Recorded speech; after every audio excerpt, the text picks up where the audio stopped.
Ladies and gentlemen, what's going on? It's Kyle Henderson of BamaInsider.com. Thank you for joining me tonight on the post-game show as the Alabama Crimson Tide moved to 1-0 on the season following a 44-13 victory over the Miami Hurricanes. Of course, we're going to talk about the offense, the defense. We're going to have Trey Yanity come on. He's just uploading Manny Diaz's press conference after the game. Let me know where you're coming from inside the comment box. This is the post-game show on BamaInsider.com. We have Nick Saban's press conference up right now on our YouTube channel, as well as the player interviews. We're going to go through the stats. I'll kind of walk you through it, what we learned, and then, of course, hit the thumbs up, like, subscribe. We appreciate you more than you know. Let's kind of zoom in right now and just kind of talk about Bryce Young's overall performance. Saban talked about that, and, I think that it's obviously an important place to start just because of the fact that, this kid came in, first start for Alabama, and he completely balls out. It was really incredible to see Bryce Young orchestrate this offense, right? I think when you look at Bryce Young and what he was able to do with his first start, you zoom in on the numbers, 27-38, 344 yards, 4 touchdowns, a passer rating of 181. It was phenomenal. I was watching the same game as you were, and I thought, he's a kind of a ninja type quarterback. He's got a joystick, almost Kyler Murray-esque. And I'm not surprised of the production that he put up. I'm not surprised because I knew he was a playmaker. I thought, maybe he might have a little bit more mistakes than he did. But other than that one fumble where maybe you could point that to the offensive line, this kid was fantastic. So let me know where you're coming from inside the comment box. This is the post-game show on BamaInsider.com. What's up, Dwayne? I appreciate you being here. Thank you very much. Jersey Dolphin, I appreciate you as well. Jarvis, what's up? Roll Tide to you. Jeff Stapleton, you're in the house. I see you. We have player interviews. I'm going to post those real quick. We'll listen to the players for a little while. Of course, if you want to sit back and watch the players, Nick Saban, you could also put this on your TV. Just go to YouTube and search Bama Insider. Here are the players, what they had to say following the game, and then I'll come on, let everybody get checked in. Hit the thumbs up button. What that does is it helps more people get in the algorithm for other Alabama fans to get in here. Here are the players following the game, and then I'll hop back on, and we can talk about this game kind of more in depth. And I want to hear from you inside the comment box. What did you learn right now? What did you learn from this game? Alabama defeating Miami 44-13. Here's Alabama players following the victory over Miami.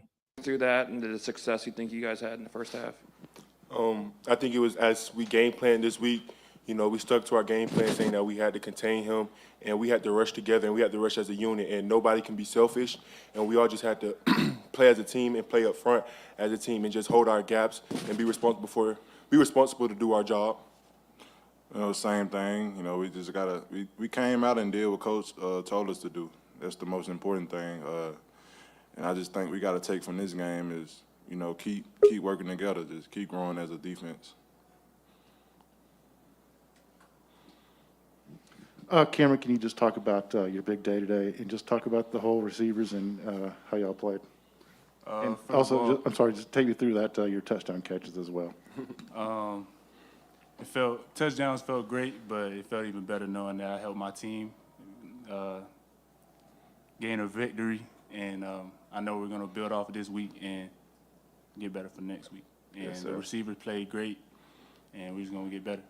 Yes, sir. Will you ask your question in white, please, for the translation? And could you also talk about, just take me through those touchdowns and what you were seeing? Down the red area, they had blitz 0, so I knew I was going to have to get in my route. My first touchdown, I had to get in my route quick and get my head and eyes around, knowing that the ball going to come out quick. And the second one, I just caught the ball and ran. That's all. But that's all I got to say. Here on the post-game show, my name is Kyle Henderson of BamaInsider.com. Trey Yanity joining us after we just uploaded all the press conferences. You can watch out right here on our YouTube channel. Thank you very much for joining us. I'm sure you're watching the Georgia and Clemson game, so we're not going to keep you too long because we want to watch that game as well and enjoy, the weekend with you. But, we got to talk about this game, Trey. Let's go over to Nick Saban's press conference. I have that listed as well. We'll kind of provide some dialogue. We'll add in the stats and before we bring on Saban, let's kind of just zoom in on the stats just one more time. Bryce Young, 27-38, 344 yards, 4 touchdowns. Before we go back to Nick Saban's press conference, which you can watch right here on our YouTube channel, Trey, I mean, you're watching Bryce. He takes over this offense following Mac Jones and how efficient he was. He comes out an incredible performance, 344 yards. Your take watching this super sophomore take the field.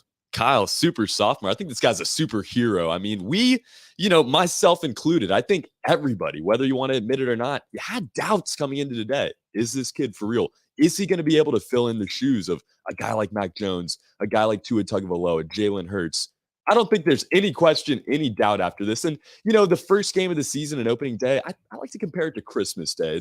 It's almost like the excitement builds all off season like it does for Christmas Day. You're ready for it. You're anticipating. And then you get there and you really get to open up the presents and see what you have. For Alabama fans, St. Nick, and it's St. Nick Saban, I guess, today brought some very good presents because this team overall looked unbelievable. But yeah, Bryce Young, I mean, this kid is a stud. Wow. Yeah, I think, first of all, thank you, 69 Juggernaut. Inside the comment box, we really appreciate the super chat. So thank you very much. Good way to start off the show. If you're new to the show, this is the post-game show. We do this after every single game. I know there's some other people that do the same thing, whatever. We're glad that you're here with us. And thank you very much for being with us right here on the post-game call-in show, right here with Trey Yanity and myself, Kyle Henderson. Let's go ahead and pipe in Nick Saban's press conferences and kind of dive into it a little bit more. I uploaded after this Saban talking about Trey Sanders. I thought it was a fantastic clip. Provide what you learned inside the comment box following this game. Let's switch over to Nick Saban and let's get to that 145 mark because he talked about Trey Sanders, and we all know what Trey Sanders went through last year. Tons of diversity comes out. I thought he had a great performance. Here's Coach Saban talking about Trey Sanders tonight.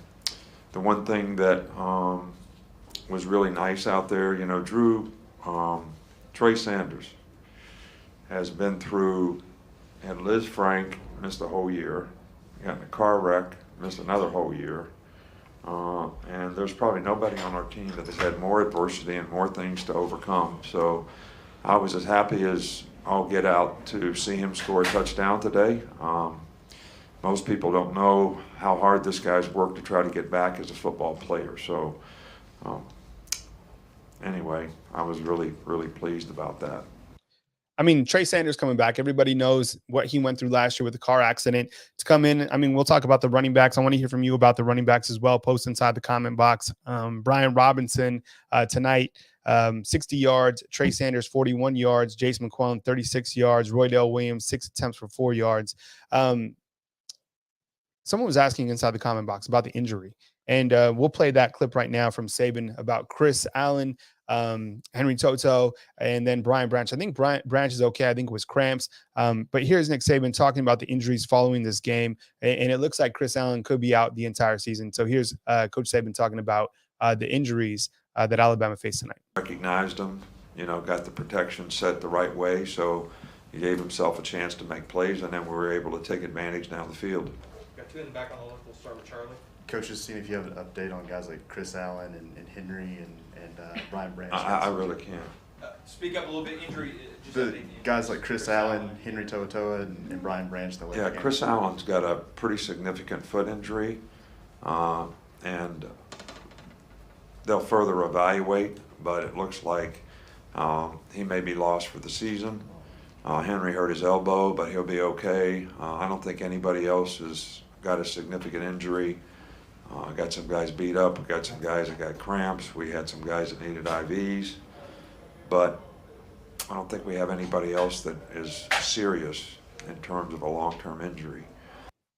So there you have it. It looks like Chris Allen could potentially be out the entire season. I will say this, while it is a big loss, and we'll kind of talk about the outside linebacker position, I'm joined by Trey Yanity of BamaInsider.com as well. It's a significant loss. Yes. I mean, you never want anything to happen, especially in the first game of the season. With that said, Alabama does have a state-of-the-art medical facility here, and we've seen players come back way ahead of schedule. So, while, it could be out the entire season, let's just hold off because Alabama's, strength and conditioning program does a great job rehabilitating these players when they do get injured. Trey, we saw Drew Sanders get in, maybe some Chris Broswell, the outside linebacker position has a lot of depth. We saw William Anderson do his thing tonight, but, it's a big blow for Alabama to lose their outside linebacker, Chris Allen, especially, how he was playing throughout the night. Oh, I mean, he looked amazing. It was one of my notes early in that game, the energy that the outside group brought as a whole. And, just his story and what he's had to battle through the adversity of past injuries to get to this point. It is devastating. But like you said, Kyle, there's so much depth on this defense, and you hope Chris Allen has a quick recovery and recovers fully. Like we saw Jalen Waddle last season, kind of a similar deal. There's depth. There was depth at wide receiver last year. There's depth at outside linebacker this year. And you look at the defense as a whole. One thing I really want to talk about is the way that they kind of strategize the guys that they wanted to start this game. You look at Malachi Moore, he was usually your star last year. To start this game, it was Brian Branch, and he was able to move into that role as safety because DeMarco Hellams couldn't play in this game. They're going to be able to utilize a lot of these guys, and it really hurts losing a guy like Chris Allen because of that energy and really just the leadership and the knowledge he has of this defense, because it's not an easy position to learn, outside linebacker there. But you have other guys, like you said, Chris Braswell. We saw Drew Sanders get in right away, make a stop, bring some energy as well. They're going to be all right, but it certainly emotionally hurts for this team. And hopefully in the long run, they can catch everybody else up to speed. But, it was interesting, Kyle. I was watching the players and their post-game interviews there. And, Will Anderson and Fedarian Mathis were asked about Chris Allen. I don't know if they had known at the time, but they kind of looked at each other and looked confused and, really kind of gave some confidence back into the media saying, I think our boy's going to be okay. He is very strong. He's going to battle through this. Maybe we don't see him the rest of the season, but maybe this is a Jalen Waddle type situation where he comes back for the playoff or an SEC title. But at the end of the day, you never want to rush something like this, and you won't have to because you have that depth on defense. If somebody could provide some score updates between Clemson and Georgia inside the comment box, I'll do my best. It's 0-0, just almost in the first quarter. It looks like Georgia's driving down. I think you're right. I think when you look to this defense, let's kind of look to some of these statistics following this game against Miami. William Anderson, 9 tackles, played lights out. You have Henry Toto with 7 tackles, Daniel Wright, 6 tackles, Jordan Battle, that strong safety, 6 tackles. Drew Sanders getting in 6 tackles. I know a lot of people have been asking about Drew Sanders, but you saw him tonight, played a bunch. We'll have the snap counts posted tomorrow as well. That's something that we also kind of go over as snap counts. It's really fun to kind of see which players played as many snaps. Christian Harris, at the wheel position had 5 tackles. Sacks, looks like you have William Anderson with 1. You have Christian Harris with 1, and then you have Fedarian Mathis and Christopher Allen with a sack, as well as Tim Smith. So, you look to 7 sacks tonight. My goodness. That's the defense I thought was ferocious. There was a time I was taking notes, the entire game. I like to just sit kind of and just watch the game, absorb it. I don't like to tweet my life away. So I was looking at the defensive statistics, and I noticed that by, the first quarter, Miami was certainly having such a difficult time moving the football. And what do you think about this Alabama defense? Because there was so much hype going into this game, but I thought the defense did a fantastic job up into the third quarter. Saban said they got a little bit sloppy, the team as a whole, but the defense was great. The players said the same thing. It definitely didn't regress, but maybe took a slight step back in that third quarter. But, just the amount of preparation, you could see that on the field immediately in this game. I think a lot of the times you see preparation more, result on the defensive side of the football. You can kind of tell who's put in the work based off of how the defense plays, but they came out and you can tell they're understanding the schemes. Pete Golding brings a lot of complex schemes to this defense. And at times in the past, we've seen younger guys, like maybe when Josh Jobe was a little bit younger, he had trouble understanding that. The cornerbacks, they get these schemes. The middle linebackers get these schemes. And you have to hope Henry Toto can come back from the elbow. I don't want to call it, major injury by any means, because I think he's going to be able to come back hopefully as soon as next week. But in the middle, they looked amazing. Up front, they looked amazing. On the outside, when Chris Allen was in and when he had to leave the game, they looked really aggressive and were just in your face from the jump. They never really gave D'Eriq King, never gave Miami a chance to develop anything. And, disrupting offenses is going to be Alabama's strength this season. I don't think you're going to beat Alabama on deep balls at all, but I think they're really going to flex the muscle when they can rush the pocket and Will Anderson can, create a lot of havoc. And we saw that today from the get-go. You have to hope in maybe games where they're playing a team that's in the top 10. Obviously, this Miami team was no slouch. They're a top 15 team. But, when they're playing a Clemson or they're playing a Georgia, they can sustain that energy. But this is week 1. You're going to see that. And honestly, their step back was, 1 touchdown in this game? They looked really good today.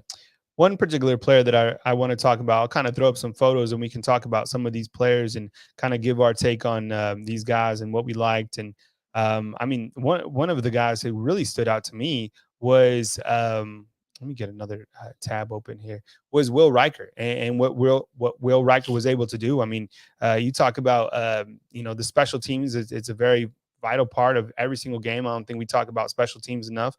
But when you look to the special teams category and you see the fact that at the bottom of the screen, see if I can enlarge that just a little bit for you. Kind of, there you go. You see that Will Riker hit 3 field goals. I think he's now hit 18 field goals in a row, 38 from 38 in the second quarter. He hit a booming 51-yarder, and then he hit a 40-yarder in the fourth quarter. Your take on Will Riker? I think it's the longest field goal streak in the country. It is. And I mean, he was playing a team with a kicker last season that beat him in the Lou Grasso Award. Now his younger brother was Miami's kicker today. So you had that little personal matchup for Will Riker. I don't think he thinks about it like that. He is just a kicking robot. Went out today and did his job. And you notice on the 51-yarder too, not just did he have the distance, but he arced the kick kind of around that post and somehow found a way to put it through the uprights. Will Riker is a special kicker. And I still, after a full season of no misses at all, I still find myself cringing a little bit because we know the history of this kicking unit. But if they continue down this line of guys like Will Riker in the future, Alabama special teams is going to be great. Another thing on special teams, I was kind of interested on your take, Kyle. What do you think, they're going to do with this punt return unit in the future? We saw Slade Bolden return it primarily today. Do they try other guys? JoJo Earl is listed there. We didn't really see him at all. I mean, that's a good question. I think that, in my opinion, and look, I'm not a coach. I'm not coaching for Alabama, but I think you want somebody back there with punt returns and your kick returns that can be very explosive. I mean, Alabama really likes to put Jaleel Billingsley back as a kick returner. That's the only time I've ever seen watching football that a tight end also returns kicks. You look at all the speed that Alabama has. It's interesting. It stands out to me. Look, I'm not going to question what Saban does, but I mean, Billingsley, usually you want a guy back there that, has kind of that Jalen Waddle type speed, right? Somebody who's, and who is that guy for this team? Is it JoJo? I don't know. In my opinion, they gave Slade an opportunity tonight, 3 returns for 20 yards. Maybe someone who has a little bit more shiftiness back there. Then again, like I said, they know what they're doing. They see these guys. I want to get your take, kind of going back to the Alabama running backs. We want to hear from you inside the comment box regarding this. What did you think of the Alabama running backs tonight? We all know that Bryce Young completely balled out, but let's kind of zoom in on this running back room for a minute. And Brian Robinson, 12 attempts, 60 yards. Trey Sanders, we heard from Nick Saban earlier about what he did, 41 yards. Jace McClellan, 36 yards. So you look to the overall production, 38 carries for 147 yards. There wasn't really one running back that took the amount of carries that you saw last year is in terms of Najee Harris. But what do you think about the running back room? I thought at times Brian Robinson, he seemed to lack a little bit of speed. Am I being hypercritical of Brian Robinson? Look, he runs tough. We all know that. I probably prefer to see him in short yardage situations. I thought Trey Sanders looked smooth. I thought Jace McClellan probably looked the fastest of the group. What's your take on the running back room? And we also want to hear from you inside the comment box. This is going to be the one part of the team that I think divides fans more than anything else. We're already seeing it in the comments here, the back and forth of Trey Sanders and Jace McClellan and, maybe Brian Robinson. And I think today, if you were just to watch this game, you probably pick Jace McClellan as the fastest guy, like you're saying. But Trey Sanders is obviously the feel-good story. And, this was another day where we found out a lot about Trey Sanders. We had some question marks on Bryce Young coming into this game, but there was a lot of question marks surrounding Trey Sanders. Is he going to be able to recover after the injury, then the car wreck, then missing some time in the spring as well? He looked great today. The cutting abilities, the speed, everything else. Trey Sanders is the running back you highlight from this game at least. But I think moving forward, it's going to be just a rotation. Like we saw today, Roydell Williams got in and looked pretty good. Yep. Jace McClellan, Brian Robinson. This whole group, as I'm starting to lose my voice here, it's a true game day. But, I think overall, this is another group with a lot of depth. Give it to Trey Sanders more often, honestly. Let's go back to Nick Saban's press conference while we let Trey catch his breath here. And, I want to really kind of pinpoint on, Bryce Young, who had just such a stellar performance. I think when you look to college football today and you look at players who came out as running backs, Bryce Young certainly stood out.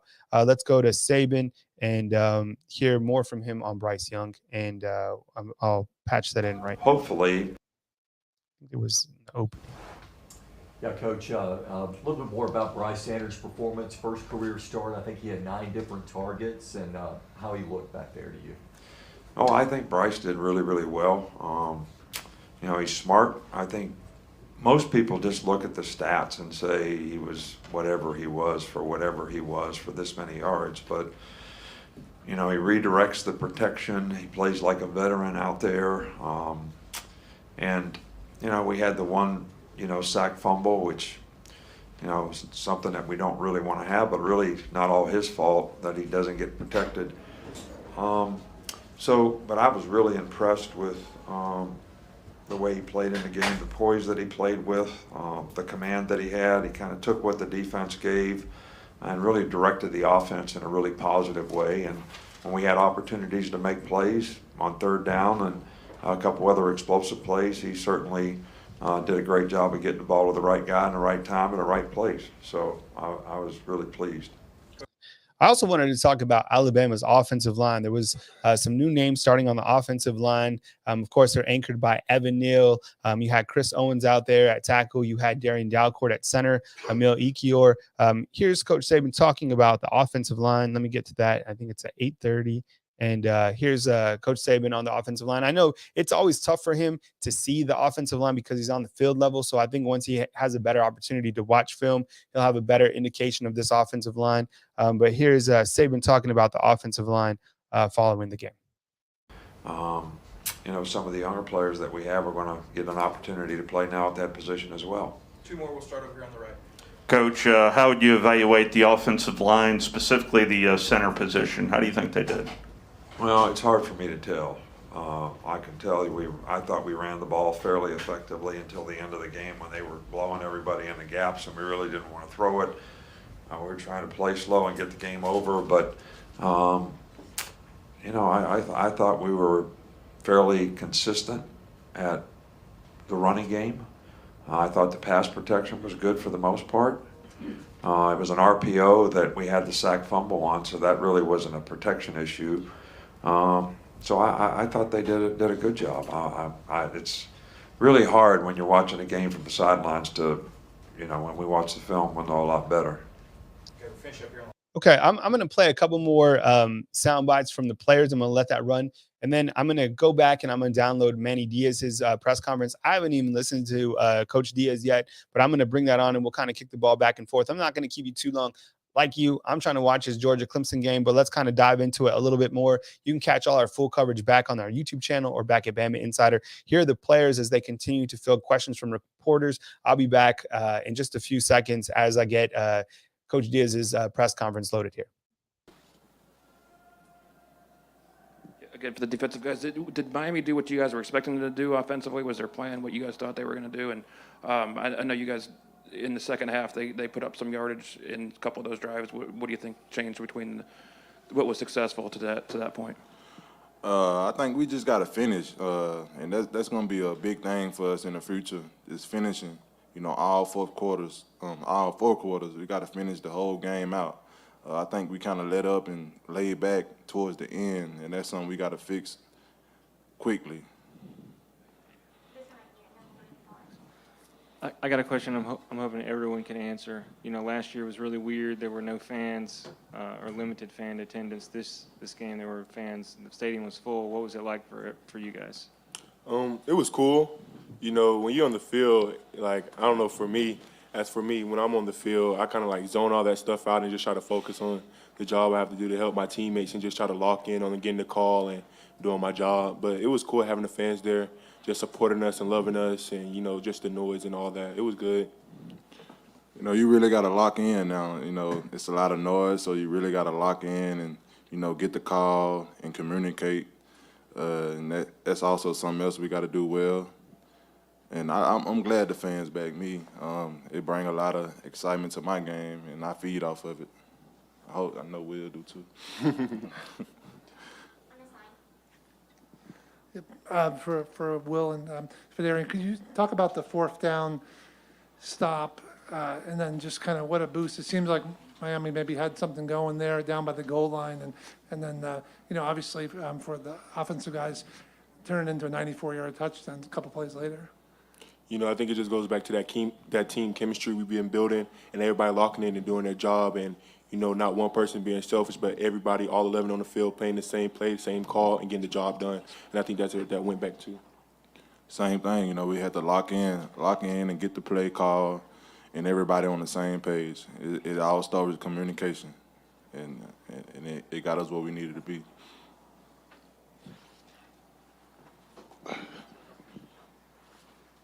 For Will and Phil, sorry if you guys, my apologies if you've already been asked, but thoughts about Chris Allen and how tough that is for him, losing him this early in the season, and how's this defense go forward without him?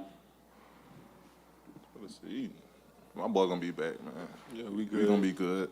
He's gonna be back. We're good. Hey, Bryce, just curious, was there a touchdown that felt the best to throw today? No, not at all. Anytime you can help the team put points on the board, that's our goal as offense. So there wasn't any touchdown that was better. Whether it was a pass touchdown, a rushing touchdown, every touchdown, anytime we can put points on the board, it's a good thing. That's obviously the goal of every drive. So they're all the same for us. All right, that was some of the players. Again, you can watch that the full press conferences back on our YouTube channel. Here's Manny Diaz. Again, I haven't listened to this, so I think Trey, you might have skimmed through this a little bit. We'll play it a little bit. Again, we're not going to keep you long. We're trying to break out ourselves as well. But here's Diaz talking about Miami's loss to Alabama tonight. Any questions? Quite simply, just congratulations to Alabama. Thought they played an outstanding game. Thought the difference in the game was third down offense.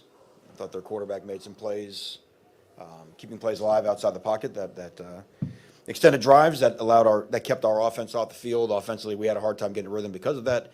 And then I just thought that their front is as advertised, gave us a lot of trouble getting going. I'm proud for the way the guys competed in the second half. Like with all films, there will be plenty of things to correct, but also plenty of things that I think that will be positives that we can take going on to week 2. And with that, I'll open it for questions. If you could raise your hand and then wait for the microphone to come to you. Susan Miller over here. Hey, Manny. How is Derek King? I know we're going to talk to him, but what was your impression of, him today playing for the first time? And he got hit hard a few times. How's he doing? Which I think, that's just, it's football, and, he's a competitor, so he's,